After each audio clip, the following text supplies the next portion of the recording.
Hello, our dear listeners. Welcome to the Roundtable Conversations. With me here, I have a friend of mine, Brian. He will introduce himself.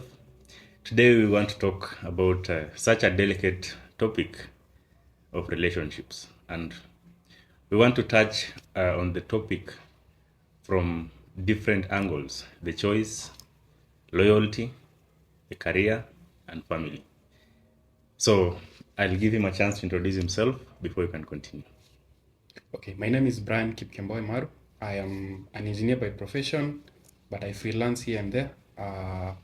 I'm glad to be here. Thank you for inviting me. Well, thank you very much. As you can see, many refer him as a tall bagger, but I hope that has nothing to do with today's conversation. So, without wasting any more time, I would like us to go straight to it. Relationships. When you hear the term relationship, what comes to your mind in a few words? In a few words, I think relationship is a transactional entity where one gets one thing from this and another one gets the other one. We might say it's also a mutual benefit. Now, a relationship could be between man, woman, or any other entity. Doesn't necessarily have to be the opposite genders. Yeah, but for the sake of clarity, today you're going to talk about the relationship between man, woman, boy, girl, and of course, we have so much that is going on in that particular area, the LGBTQ, but we shall save uh, ourselves. We won't go into that particular topic. Today, we want to talk about specifically boy girl relationship. And the first question I want to pose to you, in reference to what you've just said, is you give me what I want, and then another person gives. Don't you think it's a bit more of a convenience kind of relationship? Well, we could say it is a convenience relationship. In the modern world, there is no more the normal relationship that is supposed to be. These days, it's very transactional. What do you have to offer? What do I have to offer? What do we bring to the table? Whose table are we using in this sense? What do you want that we can discuss about? Well, transactional it is. Now, the choice of a partner.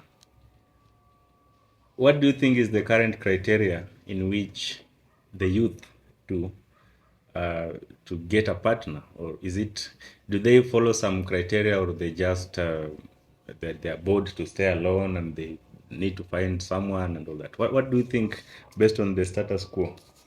On the status quo, somebody stays thinking they want something. They visualize they want something, and then on the road they get knocked down by someone. Maybe they meet someone they were not expecting. It's not like it's something you'll plan for 100% that you'll want a relationship in this way or the other. You wouldn't know that you would meet this person here, you would meet the other person somewhere there. It just happens. In some case, maybe we could place it on fate. In another case, maybe it's planned. Say for example, I see you with a friend, a lady friend, and I'm like, I would like to get to know her. Then you start from there. But in some cases, you plan and then you don't get there. You just wing it. These days you don't plan as much. Yeah, that's pretty much interesting. But now, do you think in that case, because money has been populated to be one of the main factors that determine uh, someone becoming someone else's partner, do you think that is the case? Money is a very big factor for someone who did not have money growing up, or having money is not something they're used to, then it will be a very big factor. I've met people who have had money when they grew up, and I've seen the relationship they get into, and they have nothing to do with money. And then in the other case, somebody grows up in a society where money is scarce. When money is scarce, that is a very big factor they use, because in many discussions they'll be conversing, they'll be evolving about money, but in the background they wouldn't know that it is money that is a big factor in the relationship. So money is a very big.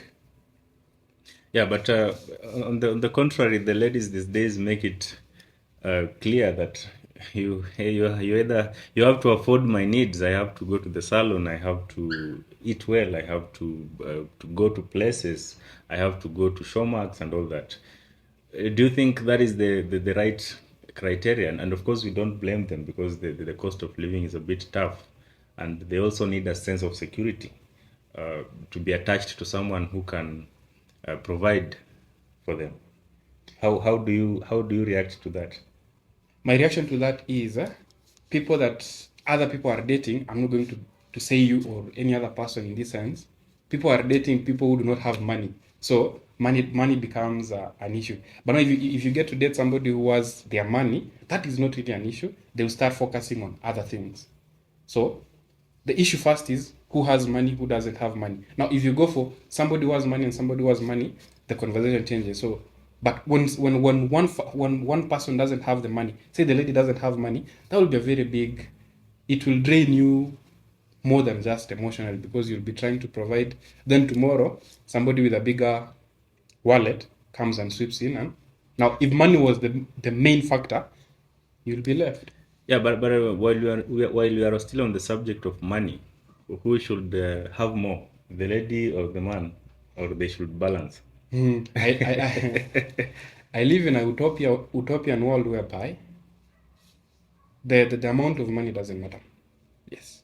But you see now, it reaches a point where the lady has more money, and the level of control somehow shifts in the house. How do you make of that? Because when we started, it was about a transactional kind of relationship, and I want to bite you by your own words because you said it's a transactional. You have to offer, I have to offer. So it reaches a point where she does not ask you for the salon money. She does not ask you for the dress. She does not ask you for all this. How then will you manage to control her or give her some orders around the house? When I say transactional, I do not define by saying money. Okay. It was transactional, yes, you have things to offer. Now, somebody might have been very lonely and then you offered company, now that is what you offered. You offered companionship, you offered there are very many things you can offer in the transactional world. So if money was it in the initial phase, then you'll be failing. Unless you keep making money and you go big or go home. But then the transaction in this sense is you have things you're trying to offer. There are very many things you can offer, say leadership, say what. Now, if it's leadership, even if somebody gets a lot of money, they won't get any control over the relationship. It also depends on the upbringing of the person you've met and then the environment they surround themselves with. If somebody works with people who just focus on money and this guy has more money, so I should go on the other end. Now, if we focus on that, then you will lose many in most cases. But a lady who knows what she wants, and in the transaction sense, now what are you offering?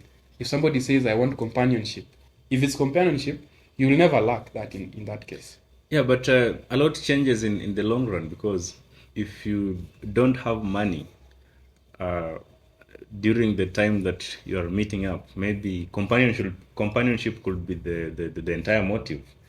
But you see along the way, in as much as you are offering leadership, in as much as you are offering that sense of fulfillment to her, you can't do that for 2-3 years. Sometimes money will have to come in and say, I've suffered enough, I've been patient, so how do you see of that? Because it depends with the circumstances. Maybe at that point the lady was also lonely, and you are also lonely, so money is not a significant factor.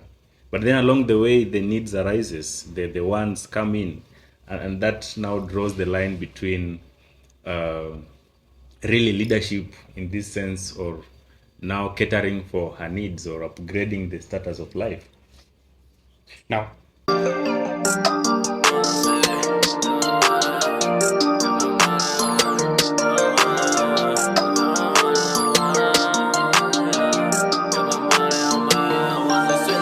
下面的盖子 1, 2, 3， 每个突然抱紧的包包里，好长的奶子弯进这爱锁进了我的发里，抱紧了宝贝的暴力，不思想我的 VVS， 河南人就爱抖烟儿，让瞎儿到印章，所以就本味的盖。